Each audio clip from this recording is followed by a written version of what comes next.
Before we talk about the new album, you did release an album that was done all in Italian. Right. Talk a little bit about that. Yeah, we became. Gee, I'm trying to remember how that all came to pass. I think it came to pass with the solo album. I met some friends through the solo album who had a friend that worked for the radio station, Italian radio station in Niagara Falls, Ferdinando Cimato. And he wanted to interview me. He interviewed me. He played some songs off the Candy Jar record, which I did, which was kind of like a combination rock record, soul record, and 3 Italian songs on there. And he says, he goes, I would love to do something together. Why don't we work on a CD together and release it for the Italian community?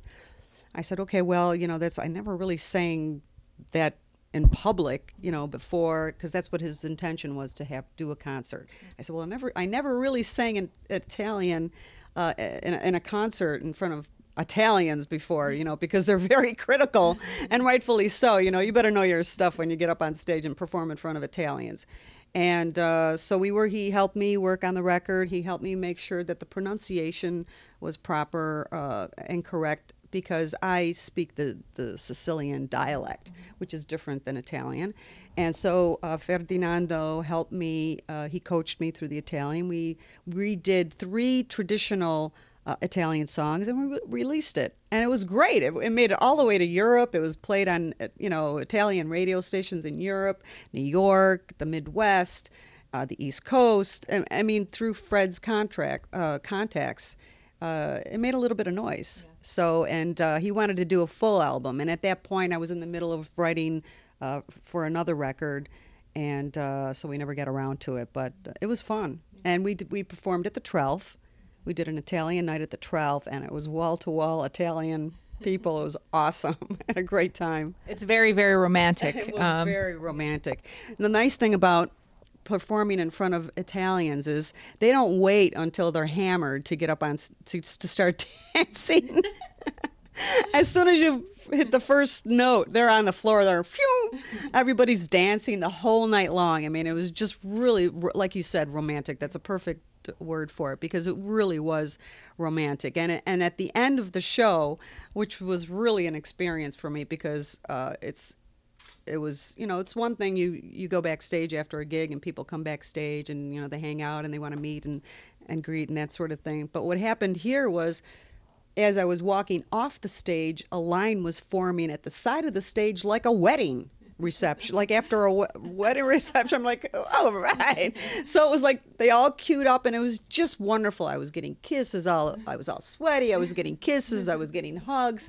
It was really a wonderful experience. I'll never forget that. It was really nice. Well, that brings us to today, and your new release, Spitfire, and you're very proud of this. This is your 4th studio record. Yes. And let us know, how can fans get their hands on this? Is it available through your website? Is it in stores yet? It's not in stores, although I can make that happen. Okay. I think I'm going to try to get some in stores before the show at the 12th on the 30th of January. But it's also available on iTunes and for downloads, and also Amazon.com for both the CD and downloads. That's about it for now. Okay. And tell us, there's a lot of well-known musicians on the record. Yes. How did you come across everybody and get them involved in the project? Well, it all started actually a few years ago at Cove City Sound on Long Island. And I wanted to work on a record, and I wanted to work with some songwriters. And when we wanted to kind of do some more soulful blues songs.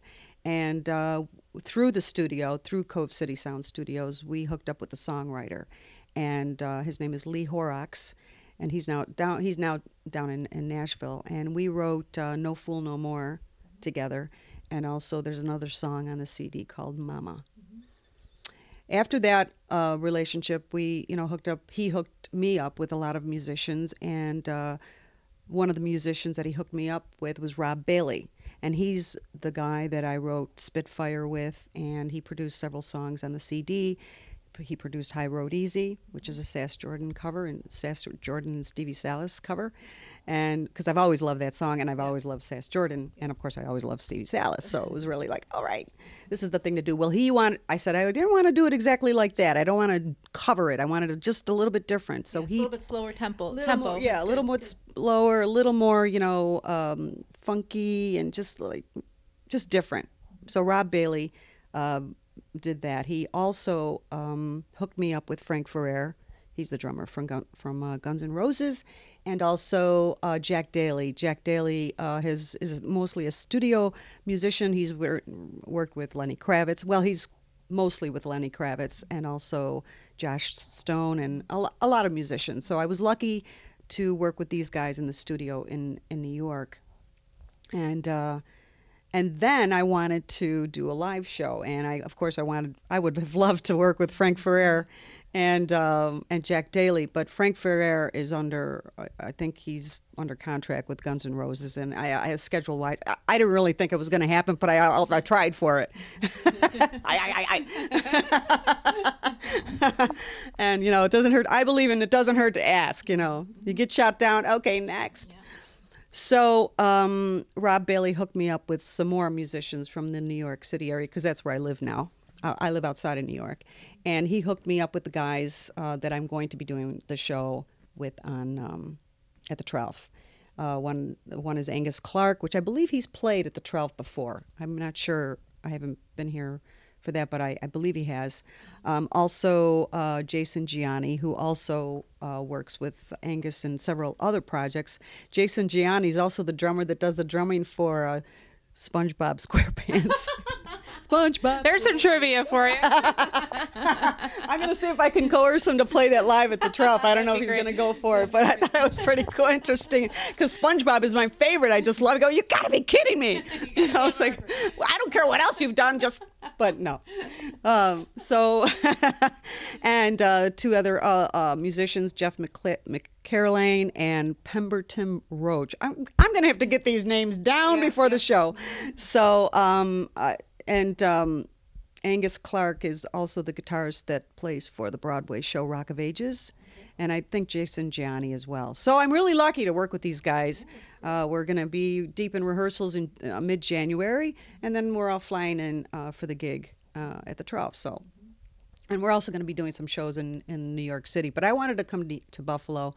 I mean, I really haven't done a full-blown show in Buffalo for forever, so I thought now is time. I am proud of the record. The CD, Spitfire, is basically a CD that we wrote and catered mostly towards the European market, especially Hungary. I know that sounds like, well, how can you write, cater to a country?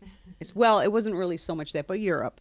But because the musicians that are in the band that are also playing on this record, they're all from Hungary. And Hungary has been deprived from rock music since 20 years, 20 years ago. And so rock is still fresh to them. So when we came in and we started playing in Hungary, they were like, whoa, rock. This is American rock. We want more. So that's where we decided, let's put a record out and let's, do something that's a little more catering to some of the rock that you've missed, in addition to some stuff that obviously I want to do, and some blues. Let's throw some blues in because I love singing the blues. And that's how Spitfire was born, so but people love it here in the States, and so we're very excited about it. And so I'm gonna do more shows here. That's great.